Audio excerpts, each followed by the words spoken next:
Hello there, people of the internet. My name is Udwar Jagero, and this is Dialogues with Jagero. So, the truth of 2024 is that there are a lot of people who were once married, but are saying that, okay, it's no longer working for me, it's no longer working for you. So, what should we do?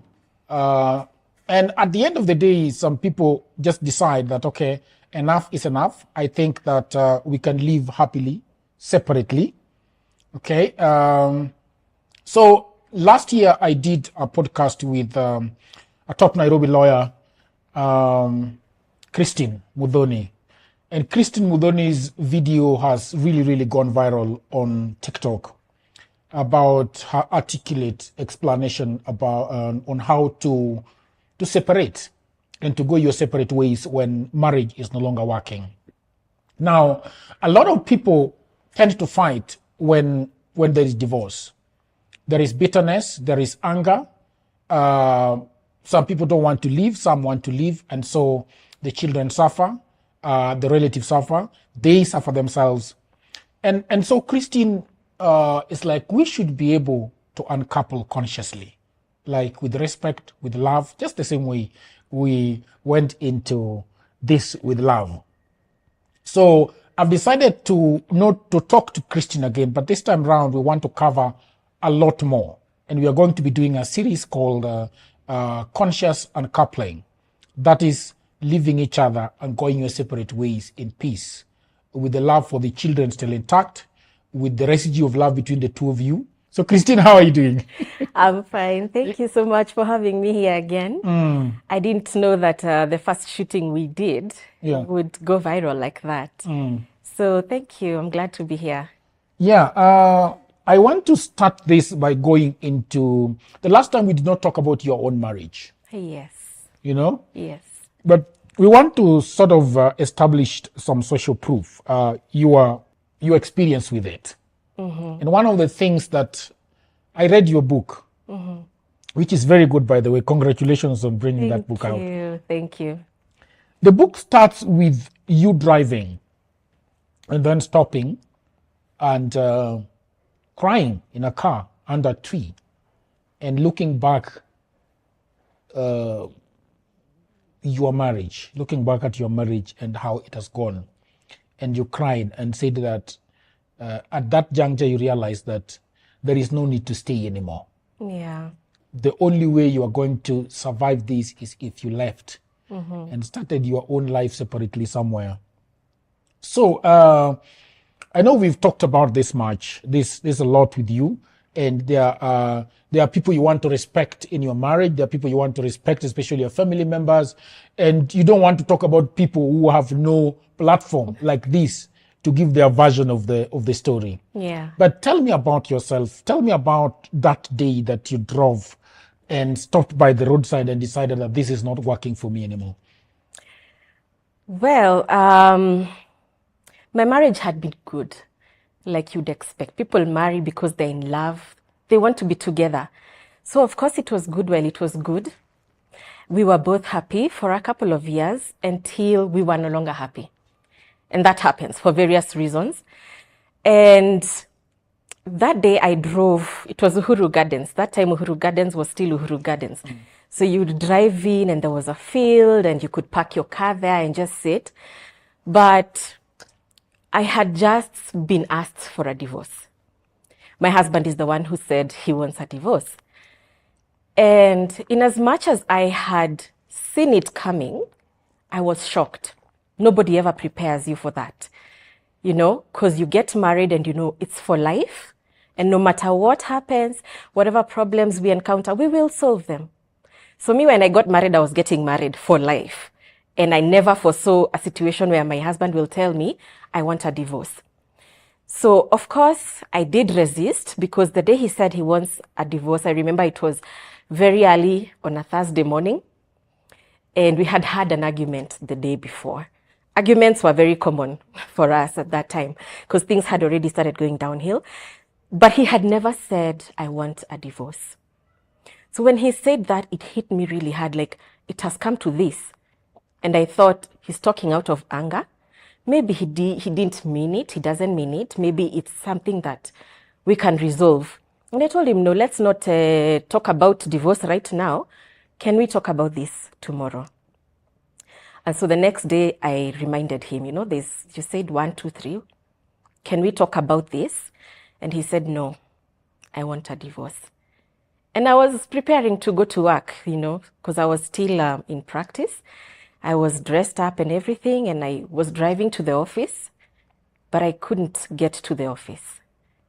I just felt overwhelmed, like, hata kama it's so bad. It has never been this bad, And we used to go to Huru Gardens. We used to take our children there for play dates. We also used to go for park and chill sometimes. And so I found myself driving into Huru Gardens, and I parked somewhere under a tree. And then the whole weight of it came upon me like a dark cloud, and I just cried. I cried, Jagero. I couldn't imagine, is this the end? That was the first time I had divorce, but I never accepted it in as much as I went and sat there and cried. I did go back and tell him, let's take a break from the marriage. Let's separate for a while. Maybe after the separation, emotions will settle. Whatever it is that we are facing, we'd been facing problems for a while.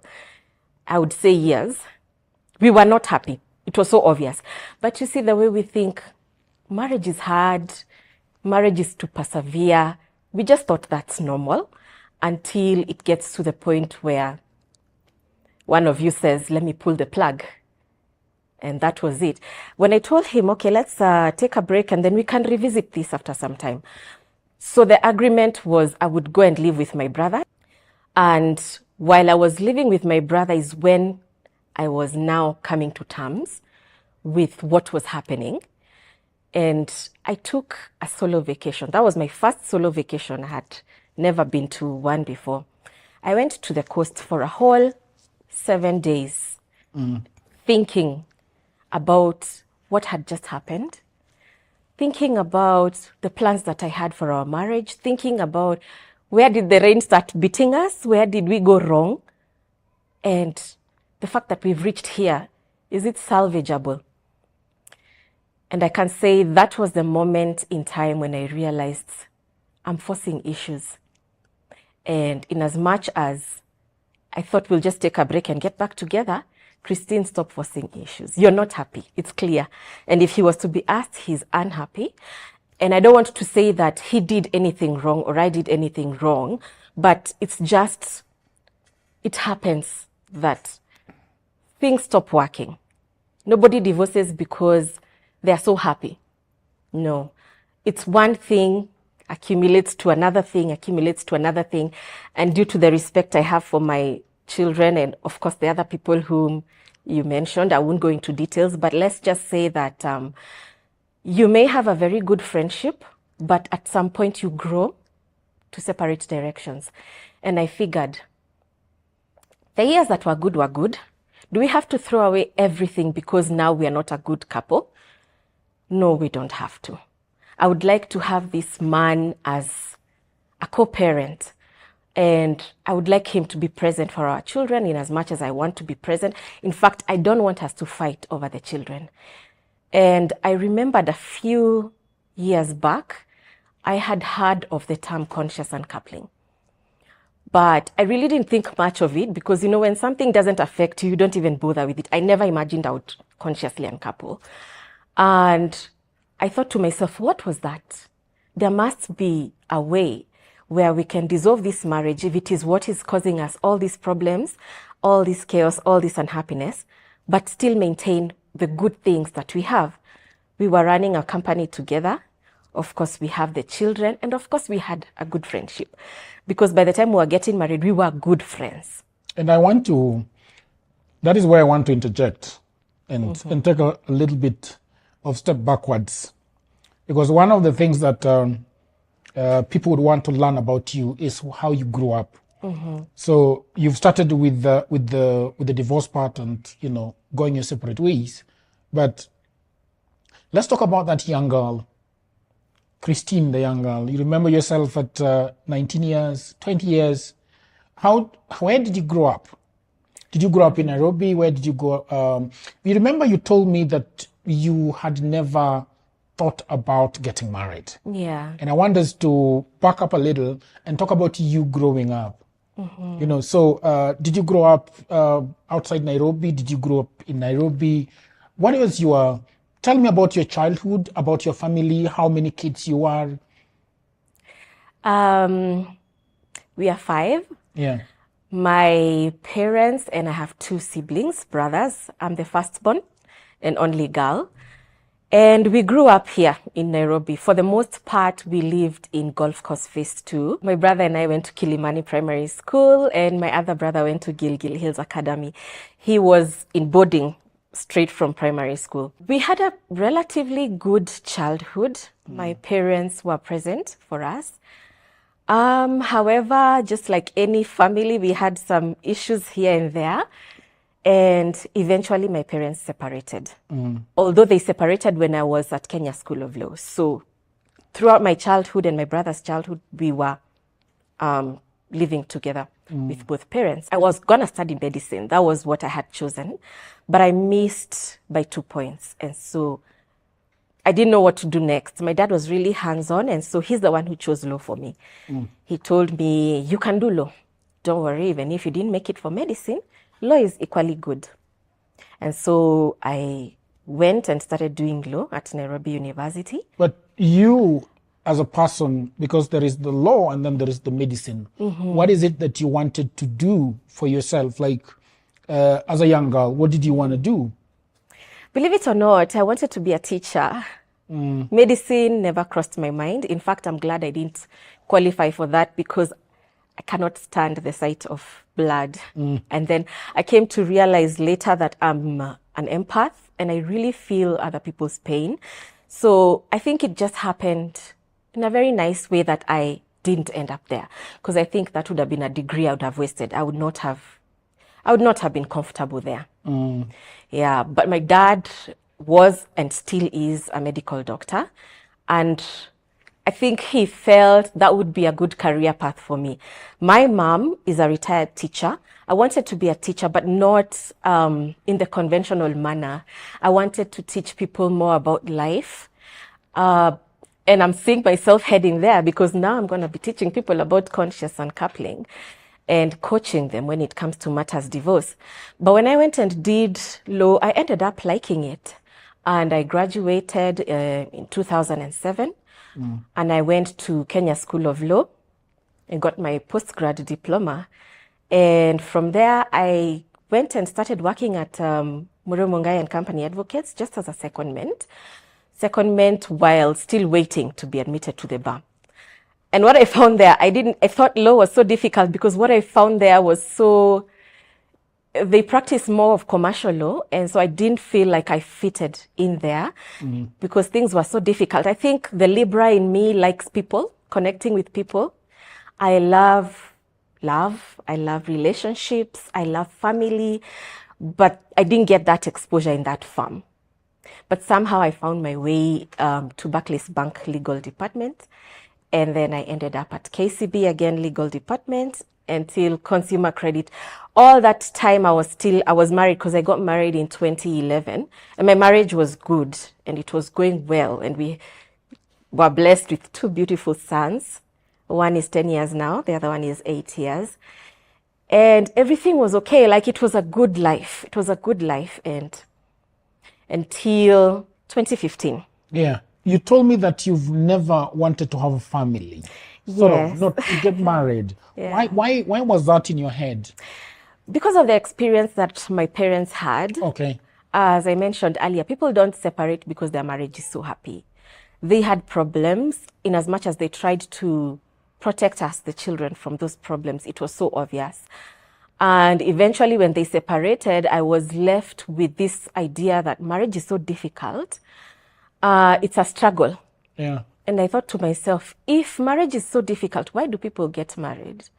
Because you start out in love, you start out happy, everything is okay, you have problems here and there, you resolve the problems, and then you're back to being happy, and then again, more problems. And I thought to myself, why would I put myself through this? And so I told my parents, I'm never going to get married. It was a resolve, not because of, rebellion, because at that time, there was it was not so common for you to say, I'm not going to get married or I'll be child-free. It was expected of you that when you reach a certain age, you should be thinking about getting married and starting a family. And so me deciding I don't want to do that, I don't want to go through that route, was not rebellion. It was just, I don't think this is meant for me. That life is so hard. Why should I choose hardship intentionally? Yeah. And so, how I ended up getting married is a different story altogether. Yes, you told me that story. I want to take you back. Everybody remembers how they met the man that finally wasn't the man. Sort of, for lack of a better word. Do you remember first meeting your husband? Do you remember what was happening? Was it a party? Was it a rurashio? Was it a wedding? Where did you meet this man? You told me that he was very, very handsome. Yes, he is very handsome. We met, let me start from the beginning. He saw me in town. Okay. I was just walking in town. And Walking this is the in story. town? Yeah. CBD. This is the story he gave me later. And he saw me and he thought, oh, okay, that girl is beautiful. And so he followed me. Wow. And so I took a matatu and he took the same matatu. Going nowhere. I was going home. He's going nowhere. He was just following me. Okay. And so he sat behind me. He sat in the back bench. And I was on my phone. And he saw my fingers and my nails and he thought, wow, they're so beautiful. I want to see the face of this lady. So where I alighted, he alighted too. And I walked. I was heading home and he followed me. And I didn't know I was being followed. It sounds creepy, I know, but it wasn't. At that time, he didn't come off as a creep. And so when I was almost at home, he said, excuse me. And I turned around and he said hi and he introduced himself. And then he asked me where he can get a chemist. And I directed him. There was a chemist nearby and he thanked me. And I had a flu. So I was blocked up and he asked if I'm okay. I told him, yeah, I'm okay. I just have a flu. He's like, can I bring you chicken soup later? And I was like, okay. But I said yes. You did? Yes, I said yes. He's like, okay, fine. Can I have your number? And I gave him my number. And that's how we met. But he never brought the chicken soup. He never brought the soup, but we ended up chatting. And why did you ask him what happened to my chicken soup? Yeah, I kept asking, and he kept telling me, I'm gonna bring the soup. I'm going to bring the soup. But eventually, when we got married, he made me a lot of chicken soup, so to compensate. Even when I wasn't sick, he made sure he got me a lot of chicken soup. Yeah, he was a lovely man. He was, and he was very handsome. Like that time when I turned around, when he said, excuse me, and I turned around, I was like, wow. Oh, yeah? Yeah, I will not forget he had this black cape. And it was those days when that was the fashion. And he was tall, and I'm thinking, okay, this one, even if he asks for my number, I will not refuse. And I gave him the number. I used to have a fake number, which I would give to people I don't want to have my number. You memorized it? I'd memorized it. The fake number? Yes. Why did you still look beautiful? How old are you now? I'm 41. Ah. Yeah. Yeah. 16. So, thank 16, you. Brittle and biscuity. Okay. Thank you. I can imagine you at when were you meeting him, around 2026? 2008, 2007, around there, because I remember I hadn't started working. Yes, around 2008.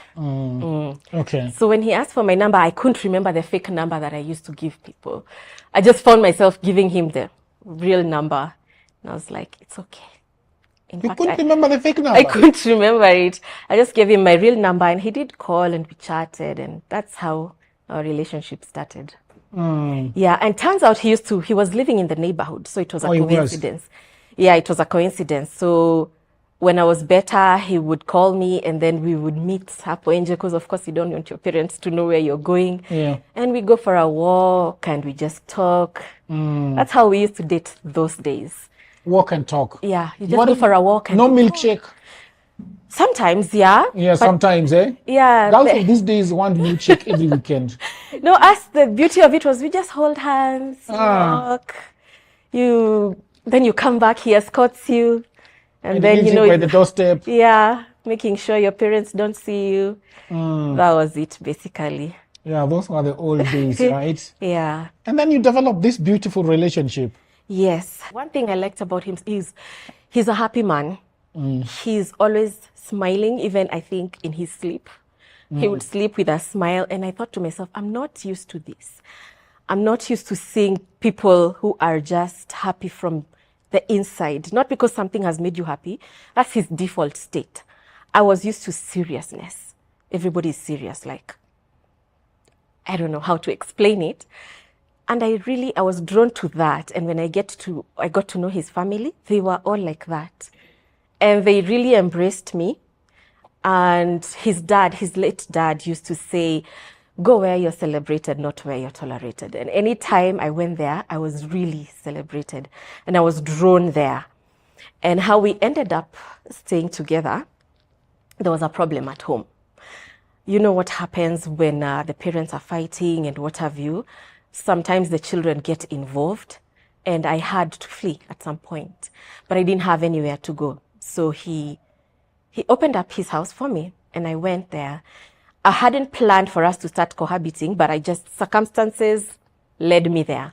And when I went there, not just him, but him and his entire family embraced me. And before I knew it, I was married because I was a Christian. I was born again.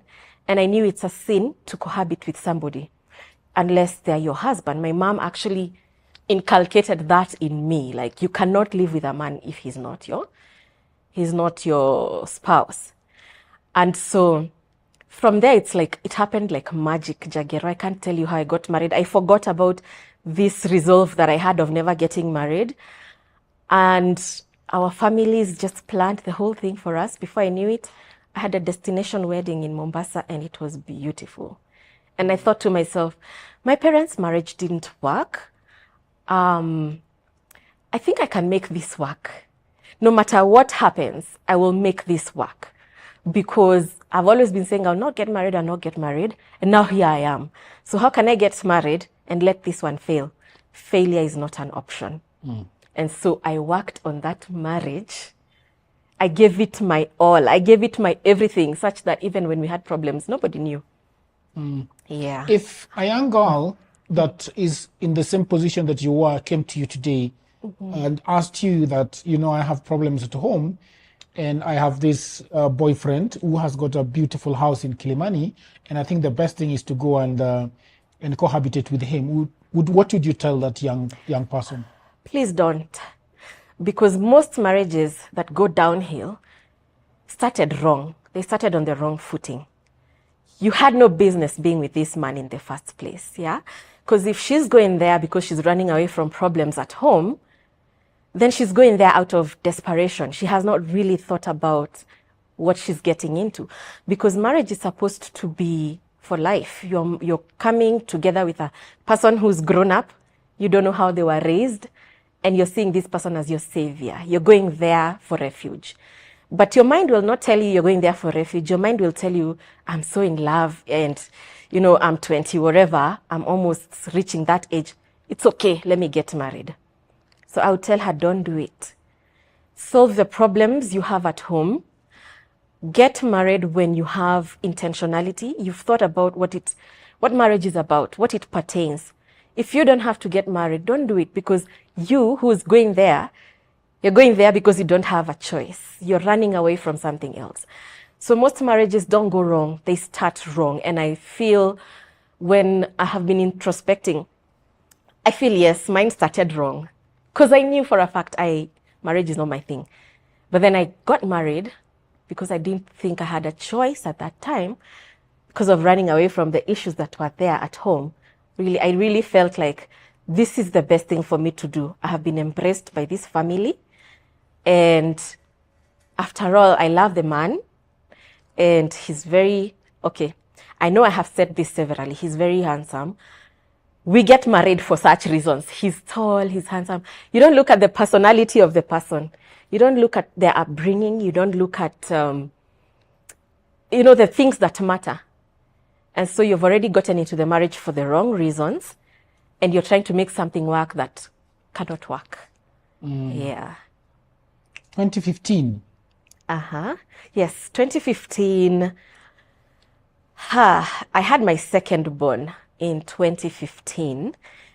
And around that time is when I started feeling I can't fight for this marriage anymore, because I had given it everything. And I was drained. I was empty. I was depleted. And I had an idea that there's a way I can detach emotionally, but still be in the marriage to save face. Because, we fear, what will people say? Especially after you've had such a huge wedding and you've made people travel, to the beach. You were supposed to, you told me how lavish it was. How lavish was it for the audience? We were on Samantha Bridal. It was a beautiful beach wedding. And let's just say, I don't think we'd ever had a wedding like that in my family, my side of the family, even on his side of the family. We hadn't. So it was a very lavish wedding. And then there was also this issue of, I got married knowing I didn't want to get married. So I have a point to prove. Yeah. So no matter how hard it gets, I'm sticking it out. So I stuck it out from 2011 to 2015. Then 2015, I felt... So I started detaching. Let me tell you something, Jagero. Women leave you before they leave you physically. We don't just get up. I hear that a lot. Yeah. Can you shed some light on it? Living is difficult. We are not designed to separate. Whether it is a marriage or it is a relationship, biologically, we are not designed to separate. We have this need to connect with people and to be there with them, So separating is like you're going against nature, and your body, there's a way it's going to respond by bringing back the hormones that made you attracted to this person. That's why you see people break up and get back together, break up and get back together.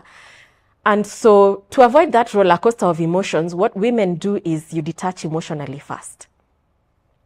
But you'll still be there, and it's like a pacifier, because you're still seeing him there, and society is still seeing you as an intact family, an intact couple. So we would go to church together.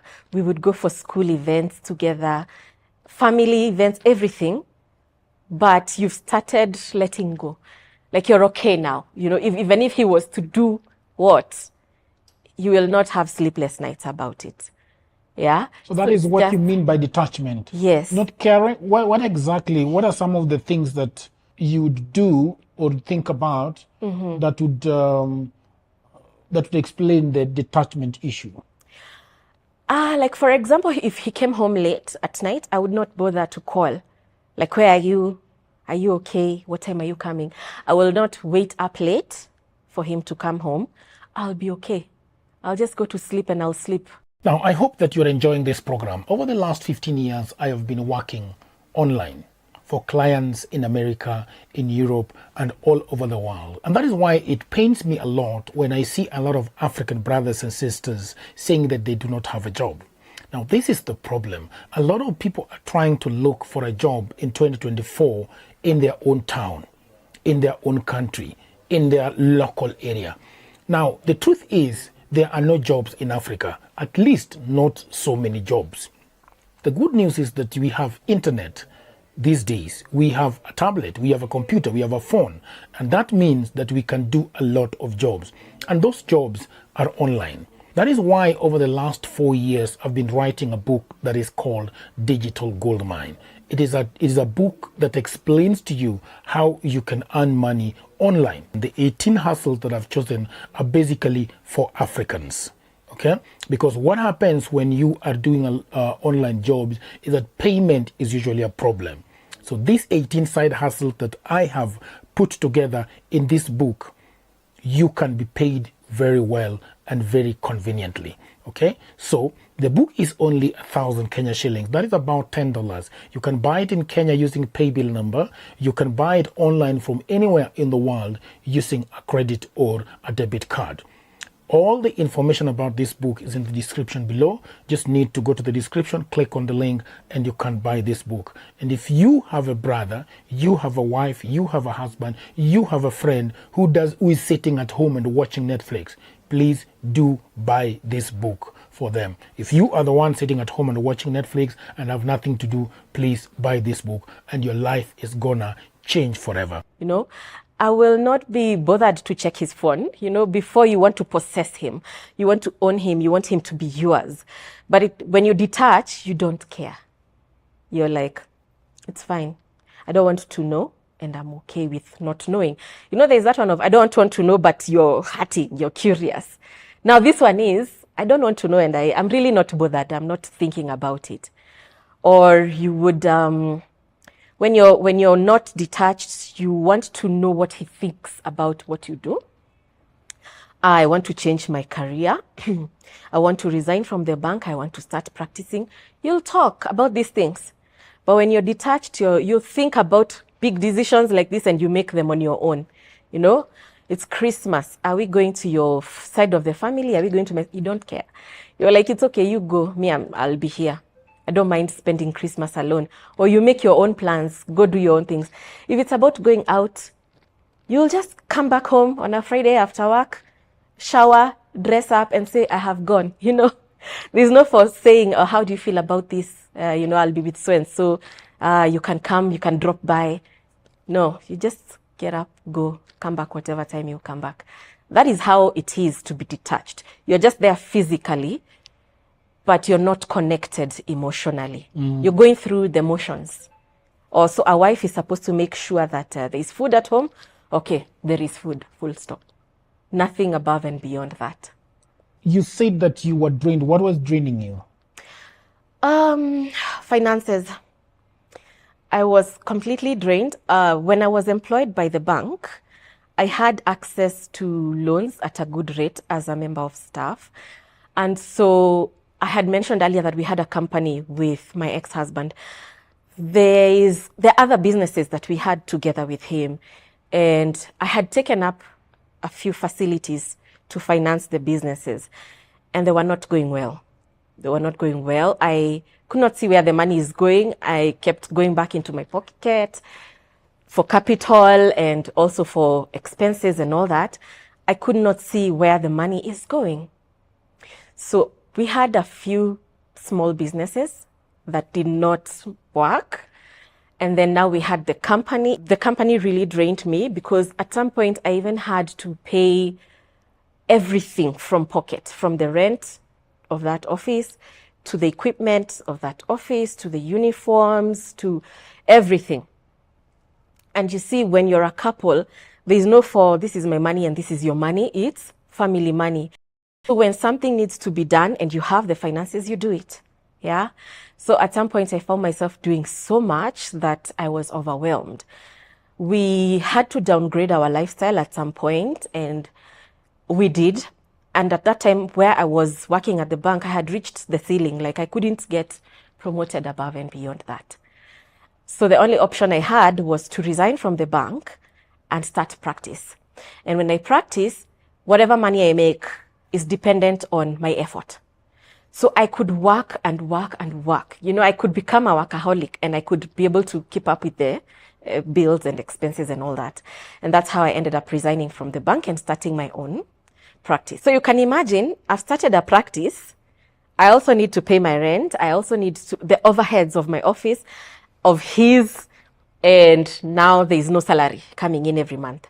And I felt like he's not pushing his weight enough or as much as I would have wanted. I did understand him because I can see he's trying, but then I'm feeling frustrated, you know. There's that frustration of we shouldn't be here where we are, or where we were at that time. And it just drains the life out of you. I don't know how this will sound, but when a man does that, takes care of his family, he gets honor and he gets respect. But when a woman does that, she gets drained and overwhelmed. And when a man is in that position of receiving from his wife, he also gets to a point where he starts feeling emasculated, or some resentment starts growing. And when the wife is trying to tell him, I think we should do this, it will help our finances, it feels more like controlling or nagging. And that's why I would say, in retrospect, I had my faults, yeah, as to why the marriage did not work. I would say, yes, I was controlling, come to think of it. And sometimes they say that when a woman has that upper hand in the marriage, she becomes disrespectful. I don't think I became disrespectful, but I wouldn't speak for him. I don't know how he felt, because we've never actually had a sit down to say what went wrong. You know, the moment I was told I want a divorce, that was it. So yeah, that is how I felt, overwhelmed and exhausted and depleted. And I think I sort of withdrew further into my cocoon. Already 2015, I had detached emotionally, but I'm still in the marriage. 2016, 2017, 2018, 2019, I think now he had already started feeling the... That is a presidential term. What? That's a presidential term of detachment. I don't know what you mean by that. 5 years. Oh, yeah. Oh, okay. Yeah. Presidential term. Yes.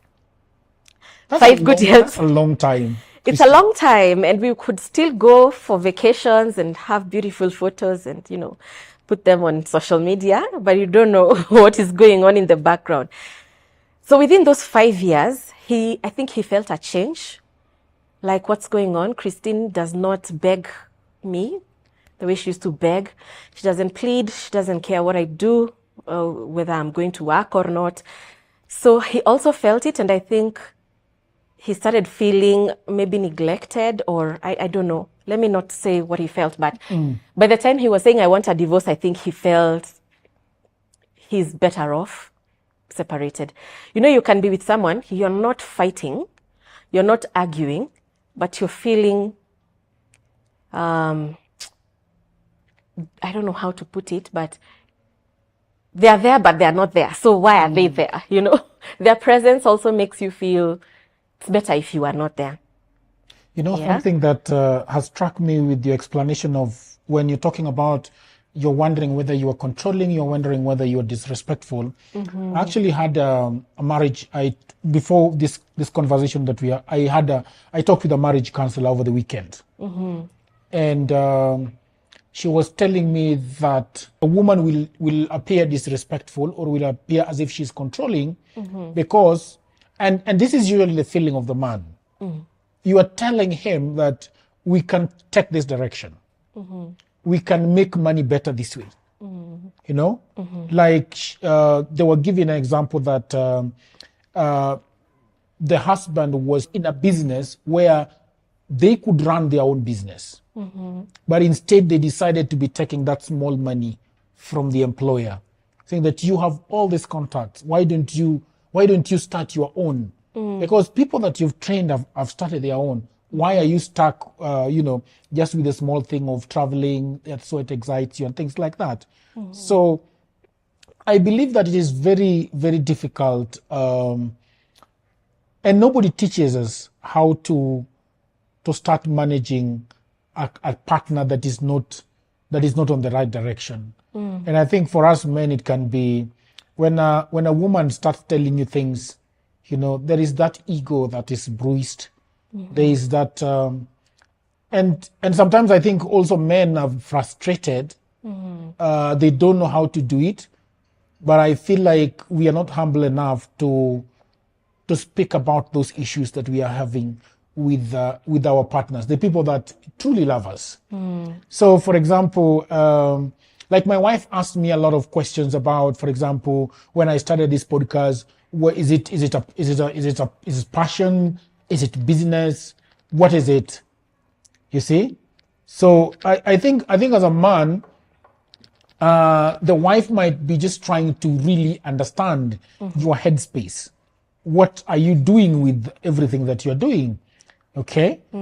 So I think that sometimes we're just being humble enough. I've realized that 2024 is really, really hard. and the last decade. It's very, very difficult for couples because there is a lot of pressure. You go to a party, people are asking where your kids are going to school, Yes. they're asking where you are working, and I can imagine when you go to a party with your wife and they are asking your husband what they are doing, Yeah. and all you know is that they are watching Netflix at home. That can be very stressful for anybody. You see, just the way we have been socialized that men are supposed to be out there, we are supposed to be in the field, making things for ourselves. So it looks like you are also under what they call financial abuse. Yes, there was a lot of financial abuse. And at that time, I didn't even know what financial abuse is. I got to know about that much later. And I realized, oh, you feel a bit vindicated. It's not like, I just acted, I don't know, I didn't support my husband or I didn't want. There was a level of abuse there. And one abuse is always accompanied by another.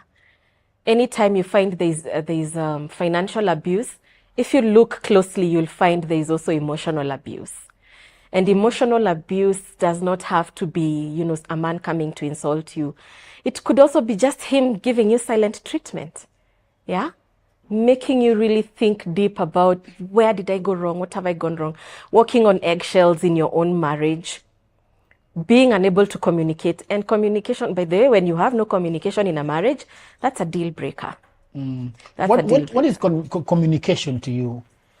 Communication is speaking to each other in a manner that you understand each other.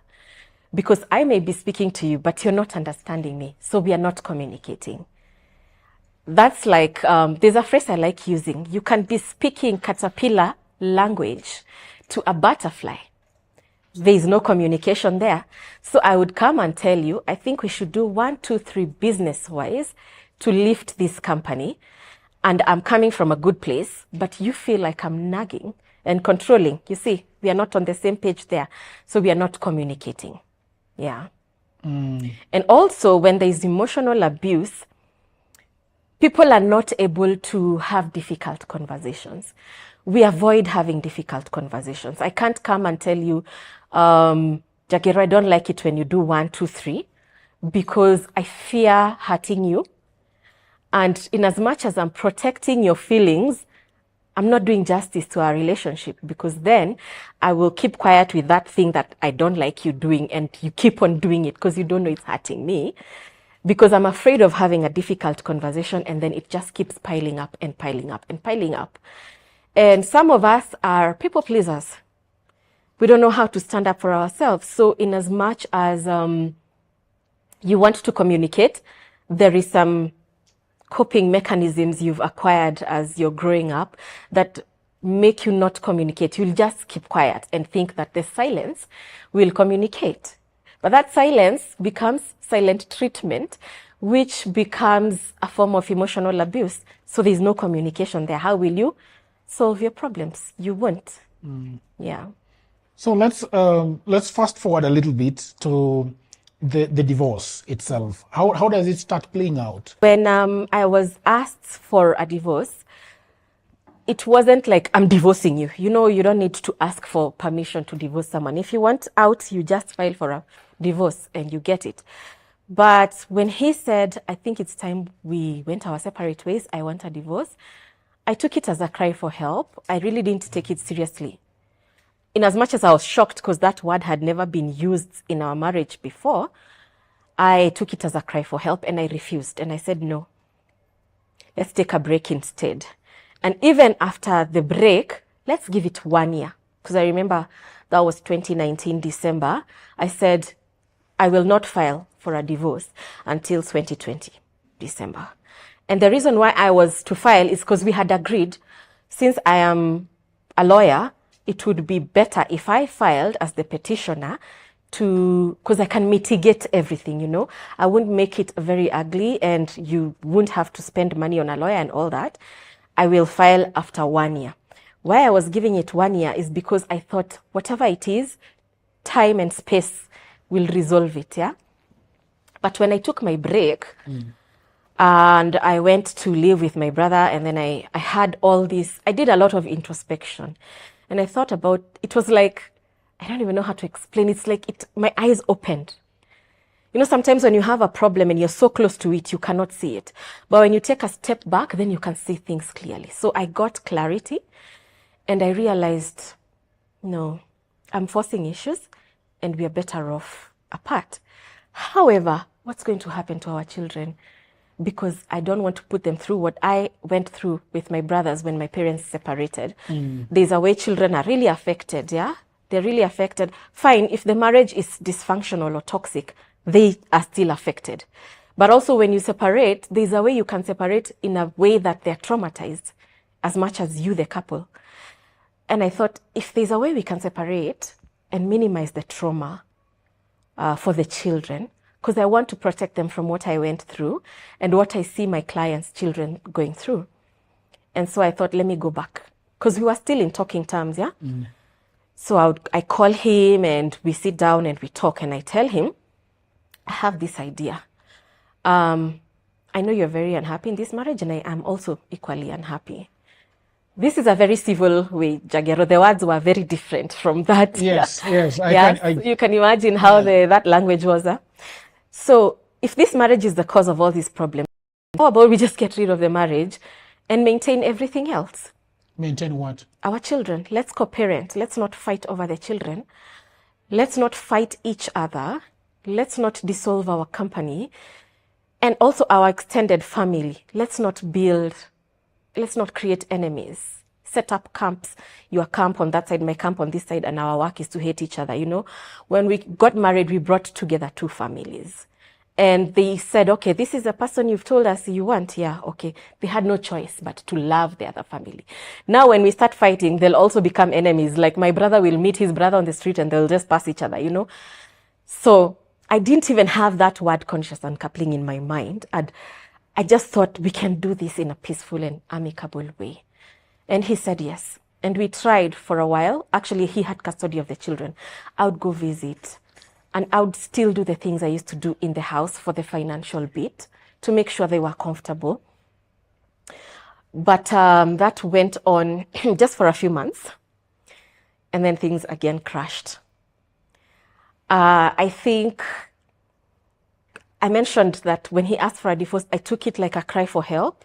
I did not think he was serious. And so he was wondering why I'm not coming to, you know, beg. Can we get back together?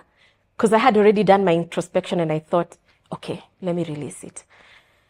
So he was not ready for what happened. I don't think he was. And so now there was a bit of friction where perhaps he didn't communicate his expectations. And I too did not communicate that I'm done, but being done with this marriage doesn't mean we are enemies. We can still work around it this way. Let's just say communication was a big problem for us, because even at that period, we could block each other, unblock each other. Today we are talking, tomorrow we are not. And then I decided I can't live like this anymore. And that's when I filed for the divorce. I filed for it and I thought it will proceed the way we had agreed, but it didn't. When I filed, I think I forgot to mention that it's fault-based, so there are some things I will write there so that we can convince the court that our marriage is not working. And he took it personally, and so he responded. So you were supposed to, you were writing these things just to make it easier for the court. Yes. But then he was like, why are you writing this? This is not what it is. Yes. Because at that point now, when I was giving up and saying, okay, fine, I will not even wait for that 1 year, let me file, I had given up on the trying. This, what I thought was a cry for help, now I can see maybe it wasn't. So let me just give him what he wants. So I did it because this is what the law states, the Marriage Act, and I have to prove fault and all that. You don't need to defend yourself. We'll get the divorce. But at that time, we were not talking. We were at the point of we've blocked each other. So I filed. He served. I had a lawyer at that time. He served. And the first thing the reaction that comes naturally is to get defensive. And so had he probably not been defensive, the divorce would have been quite smooth. But then he went and responded. And now the response made me think, wow, this is what he thinks of me after I have been so cordial and everything. And so at some point, while we had already filed for the divorce, he relinquished custody of the children back to me. And again, that brought issues as well, because apparently he was not giving custody to me. He was bringing them for a visit and I didn't give them back to him. Let's just say a big mess, which we will not go into details. And eventually we got our decree.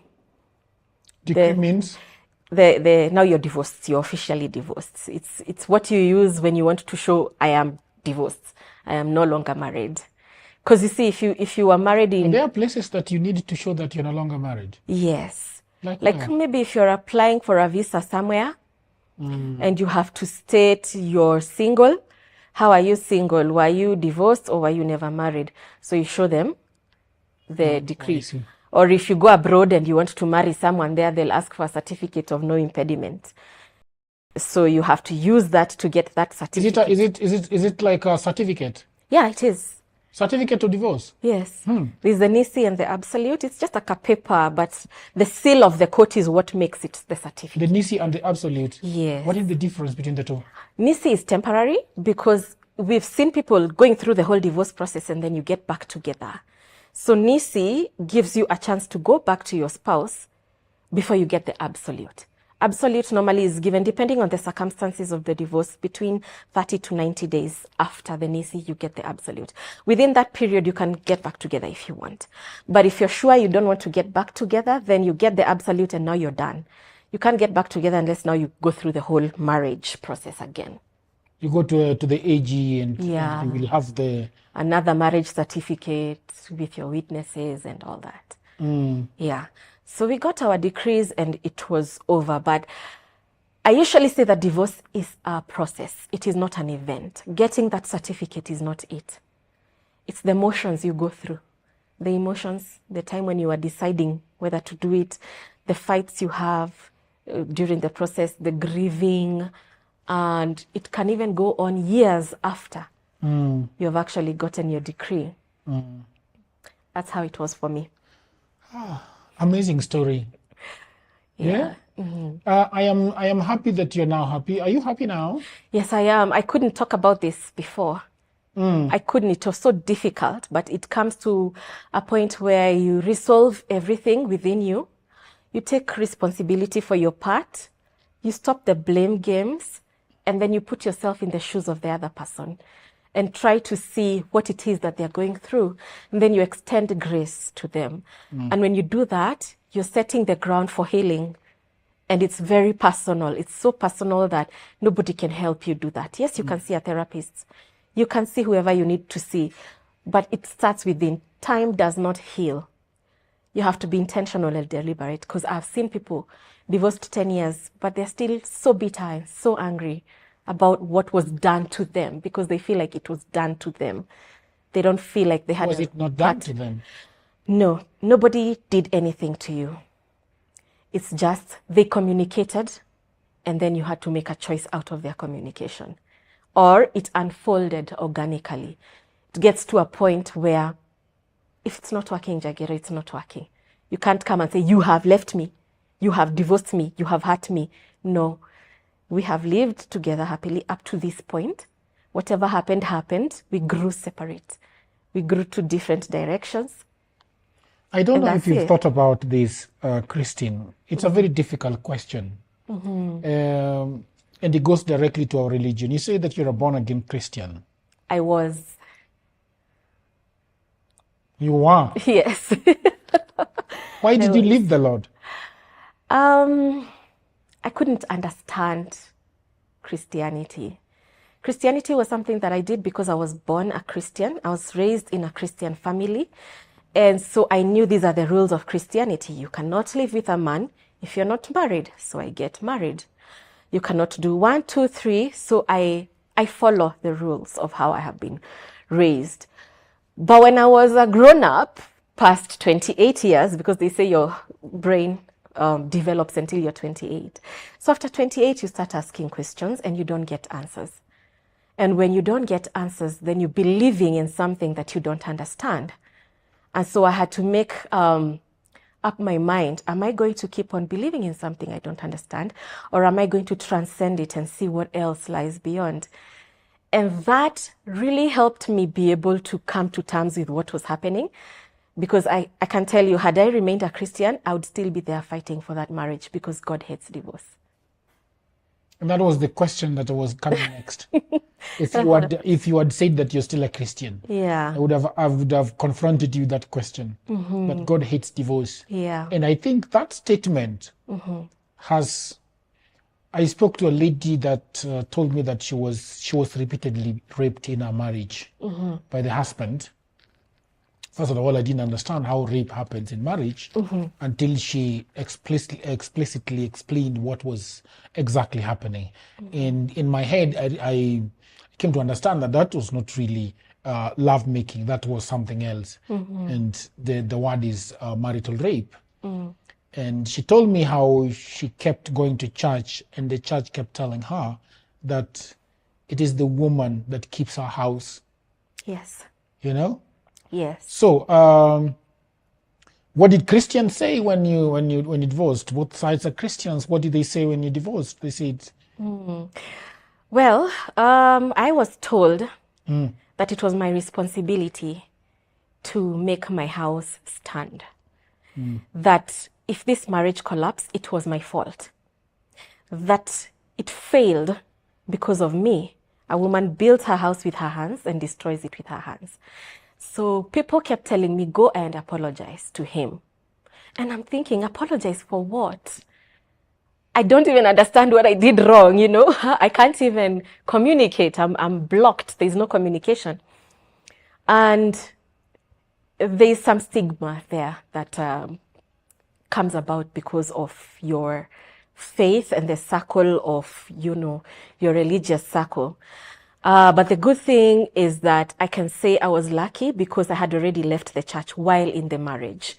When I was detaching, I detached from not just the relationship that was not working, but everything that was not working for me. You have to get to a point where you're independent-minded. You have to think, what is in my best interest and what to do to get myself there, and then you have to do it. Because if you listen to people, you will not move. You will stay there. You will die inside. Do you know you can die while you're still alive? You're walking around looking like a shell of your former self because you have no spirit. The spirit in you is gone. You're just a zombie in that marriage. So I had left the church while I was still in the marriage. We used to have marriage enrichment. Marriage enrichment is whereby couples who were married at the same time in the same church would be put in groups, and you're supposed to have monthly meetings where you meet like 5 couples in your group and talk about your marriage. And if you have problems, you can invite your pastor to come and help you resolve those issues. I just stopped going for marriage enrichment. First, I stopped going to church. My ex-husband still used to go to church. And he would ask why I don't want to go. And I would tell him about the things that I'm going through. I think I was going through a time of awakening of sorts. And so I would just allow him. I will wake up, prepare the kids, and he will go with them. They'll come back home. I've made lunch. Life goes on. And then he, at some point, also got tired and stopped going to church. It's not easy to go to church as a man with 2 toddlers. Then, but for him, it wasn't because of anything spiritual, you know, awakening or anything. It was just, it's a bit inconvenient. Then I stopped going for the marriage enrichment groups, and he couldn't go alone because it's a couple thing. So of course the group started asking, what's happening? Why aren't you people coming for this? We have a leader in the group. And I remember the leader asked me, whatever is happening, I hope you have not become a devil worshipper. Those were his words. And I'm like, okay, so if you're not going to church, automatically you're a devil worshipper. And that's where the stigma started. They were going to report us. I don't know how we would be reported to the pastor that our marriage is not working because we're not going for sale. But I was like, it's okay. When it came to family, of course, I did bear the brunt from family. And I was told the reason why things are not working is because God is not in the center your marriage. And it is you to bring him to the center of the marriage. Okay? But by the time we were divorcing, I didn't tell anybody. I was silent for about a year. People did not know we divorced until like a year after. So I protected myself from that stigma.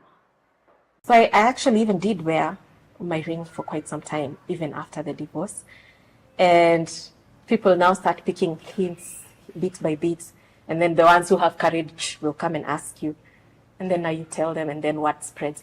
But I think I handled it well. Yeah. Thank you very much. That was the first episode, giving us who Christine is, your story, and thank you very much for being bold enough to tell the world your story. I usually do not take it for granted that people can come to Dialogues with Jagero and really, really tell their story. And what I've realized that when you tell your story, a lot of people out there listen to your story, and a lot of people, some people will judge you, some people will say, that's how I feel.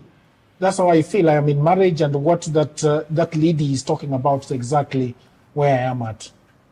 So thank you very much. That is episode 1 of Conscious Uncoupling. We are going into episode 2. We will go to episode 2, where we are now going to introduce us to the topic of conscious uncoupling. Sindio? Yes. So thank you very much, people of the internet. That was Christine Udoni.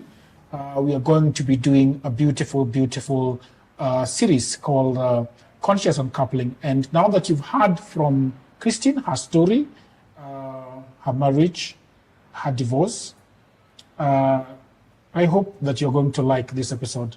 So I hope that you please leave a comment if you want to ask a question. Christine is a divorce lawyer right now, and she helps people that are saying enough is enough. How can I decide? How can I start my journey of going my separate way? So in the episode 2, we are going to also be talking about her book, which she has written, called Conscious Uncoupling. We are going to discuss that, and we are going to expound on what exactly is conscious uncoupling.